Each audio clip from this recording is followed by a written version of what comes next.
आयरा और कामयार की शादी का दिन था। हर तरफ खुशियों का समा बिखरा हुआ था। इसी दौरान इरफान साहब के मोबाइल पर एक अजनबी नंबर से कॉल मौसूल हुई।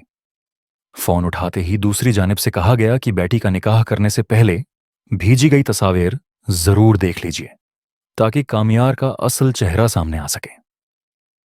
इरफान साहब ने फौरन मोबाइल देखा तो चंद तस्वीर नजर आईं, जिनमें कामयार नशे की इंतहाई हालत में दिखाई दे रहा था। ये मंजर देखकर इरफान साहब के सब्र का पैमाना लबरीज हो गया। वो स्टेज की तरफ बढ़े और सबके सामने कामयार का हाथ पकड़कर अलग ले गए। हाजिरीन हिर्द से एक दूसरे को देखने लगे। कामयार ने परेशानी से कहा कि निकाह में ताखीर हो रही है, मगर इरफान साहब ने सख्त लहजे में कहा कि खुश फहमी खत्म करो, तुम्हारा सच मेरे सामने आ चुका है। ये कहकर उन्होंने तस्वीर उसके सामने रख दी।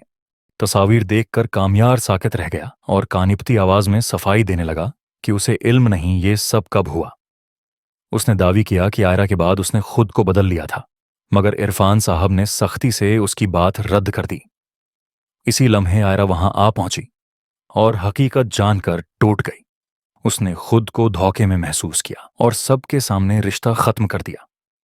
हाल में सुनाटा छा गया और कामयार खाली हाथ वापस लौट आया। अगले दिन वो दादी के सामने अपनी बेगुनाही का इकरार करता रहा। दादी ने सवाल उठाया कि आखिर कौन ये शादी रखवाना चाहता था। तब कामयार को फारिया की याद आई और उसे अंदाजा हुआ कि पार्टी के बाद उसकी याददाश्त क्यों गायब थी। वो फौरन फारिया के घर पहुंचा और उसकी गुफ्तगू सुनकर हकीकत जान गया। गुस्से में उसने फैसला किया कि आयरा को सच बताकर खुद को बेकसूर साबित करेगा।